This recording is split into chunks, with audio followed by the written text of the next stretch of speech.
C'est votre quatrième samedi de mobilisation. Oui. Qu'est-ce qui vous motive encore pour votre présence sur ce rond-point de Fouqueville? Ce qui nous motive, c'est une réponse claire et nette de M. Macron sur des mesures immédiates du pouvoir d'achat français pour qu'on ne compte pas à la fin du mois, qu'on vive dignement. Parce que pour l'instant, on n'a aucune réponse de M. Macron. Et M. Macron, d'ailleurs, on ne sait pas où il est, parce qu'on ne l'entend pas. Donc je pense qu'il a peur de son peuple, tout simplement. D'accord. Et vous attendez avec impatience justement sa prise de parole prévue la semaine prochaine?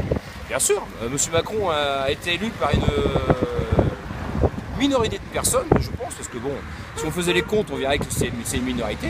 C'est un président de la République. Pour l'instant, qu'est-ce qu'on voit? Un ministre, 2-3 autres ministres qui discutent, qui vont voir les gilets jaunes, mais lui, on ne l'entend pas. Donc il se cache. Pourquoi? Je ne sais pas. Pourtant, j'ai entendu une parole qu'il a dit à un certain moment qu'il fallait qu'on vienne le chercher. Il se cache pour venir le chercher. Quelles mesures pourraient éteindre définitivement l'incendie jaune? Des mesures concrètes et immédiates. Une mesure simple. Il nous a annoncé il y a quelque temps que le SMIC serait pas augmenté. Là, il a dit le SMIC, je le monte au 1er janvier de 1,8. C'est pas une mesure immédiate. Cette mesure-là, les Français ne le verront que à la fin du mois de janvier sur leur bulletin de paye. C'est pas une mesure immédiate, ça. Ça veut dire qu'on va encore être 2-3 mois à attendre d'avoir un petit pouvoir d'achat qui va augmenter un petit peu pour vivre mieux. Une mesure immédiate, c'est là tout de suite. Ça veut dire que demain, je vais faire mes courses, demain, je vais faire le plein de ma voiture et je vois une différence sur mon pouvoir d'achat. Et là, peut-être que ça va éteindre le feu. En attendant, je ne vois rien, je n'entends rien.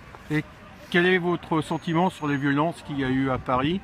Les gilets jaunes condamnent les violences. On n'est pas là pour casser. Moi, je dis, ils ont laissé rentrer des personnes exprès pour casser le mouvement des gilets jaunes. Aujourd'hui, quand on regarde aujourd'hui ce qui se passe, ça se passe très bien. Sur les péages, on a arrêté des voitures, on a fait des contrôles, on a arrêté plein de personnes qui venaient avec du matériel pour casser. Pourquoi ils ne l'ont pas fait? Pourquoi c'est le 4e samedi seulement qu'on le fait? Pourquoi ça n'a pas été fait dès le 2e samedi? C'était une mesure concrète et faite. Il fallait le faire déjà. C'est très bien qu'il y avait dans toutes les manifestations, on laisse infiltrer des casseurs pour casser le mouvement, pour critiquer. Il fallait le faire avant. Là, regardez, ils le font aujourd'hui. Ça se passe très très bien sur les Champs-Élysées. Il fallait le faire avant tout ça. Aujourd'hui, vous avez préféré rester ici plutôt que de monter à Paris? Oui, parce que la mobilisation des Gilets jaunes, c'est la France entière qui se mobilise. C'est pas Paris. Paris, c'est peut-être la capitale, mais le peuple, il souffle où? Il souffre en France, partout en France. Donc on maintient tous les points de blocage en France pour faire voir qu'on est là et qu'on restera là jusqu'à temps qu'on ait quelque chose de concret. Donc vous êtes encore là pour un moment?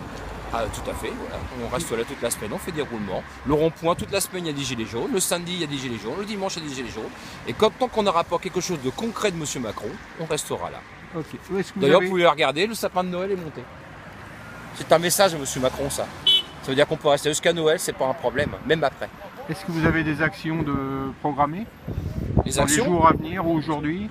Pour l'instant, on arrête les voitures, on discute avec les gens, on explique le mouvement des gilets jaunes. Et depuis qu'on explique le mouvement des gilets jaunes, on a de plus en plus de personnes qui viennent se greffer à nous. Dans l'après-midi, le matin, on fait des roulements. Il y a beaucoup plus de personnes qui commencent à comprendre. Et je pense que le mouvement, il commence à monter sérieusement. Et si M. Macron ne voit pas sur le terrain que c'est toujours des personnes différentes qui viennent dans les mouvements, qu'il fasse attention. Parce que demain, peut-être que la France va être bloquée entièrement.